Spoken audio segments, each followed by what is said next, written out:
Hi, I'm Steve, and I want to talk to you about the smart grid. There's a lot of hubris in talking about the smart grid because there were lots of them before the electric power grid.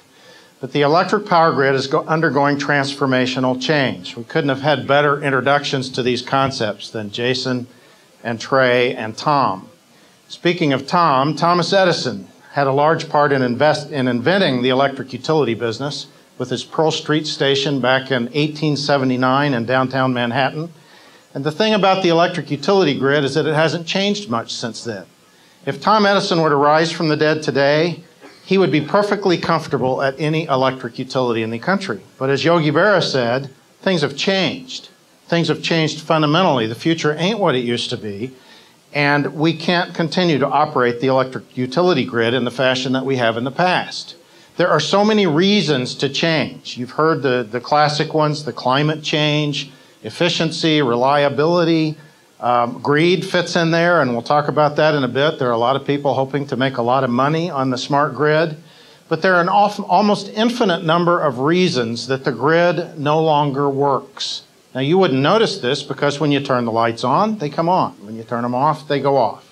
The question about the smart grid is whether it's going to be a Pandora's box, a source of evil, or a cornucopia of good. My view is that if the smart grid is not focused on the benefit of the customers, then it will be Pandora's box. Now, we have a number of blue ribbon studies, most of them channeled through the United States Department of Energy. The first one being known as the DOE Electric Grid Adequacy Report, which says, basically, that the grid is broken and that it's not going to work. Even if it was Tom Edison's grid, it wouldn't continue to work.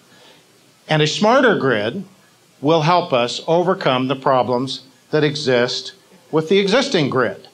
So a smart grid will be an enabler of not only a better grid, but a new economy. In the Smart Grid System Report, also coming from the United States Department of Energy, they note that all the things that are so important to us in Austin, the internet, the ultimate smart grid, is going to make the electric grid better. The electric grid will begin to use the kinds of things that the internet uses in order to become a better grid. Better whether you're talking about renewable energy or you're talking about efficiency, etc. I'm going to spend a couple of my slides on this very complicated looking table, and I hope you'll take an opportunity to look at it later when you have a chance to look at these presentations again. What you see is that we have an old-fashioned approach to the grid that has been in effect for 120 years. The old book publishing, as Tom talked about. What we have in the new smart grid is to make the electric grid look like the internet, to make it look like a knowledgeable, self-healing, decentralized grid. It's made up of three parts. Decentralized intelligence. You've heard about smart meters, you've heard about smart sensors, you've heard about iPhone apps. The whole idea is to take the electric grid out of the hands of a few electrical engineers and put it in the hands of the general public. That requires intelligent electronic devices, or IEDs. It requires telecommunications, and by telecommunications we mean the internet. Bob Metcalfe, the founder of 3Com, one of the co-inventors of the ARPANET, points out that if we use anything but the internet for the smart grid, we're making a huge mistake. The third piece are the platforms, the operating systems, the things that make the grid serve customers the way that they ought to.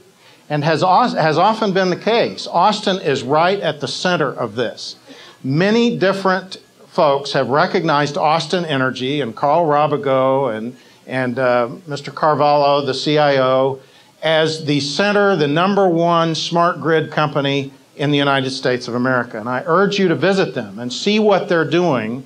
I think that public power systems, not for profit, like Austin Energy and like Bluebonnet Electric Cooperative over in Bastrop, have a lead on this because they're not doing this for money, they're doing it for customers. If you want to learn more about the smart grid, there are two places to go. One is the GridWise Alliance. Just Google it. I think it's the premier organization promoting the smart grid today.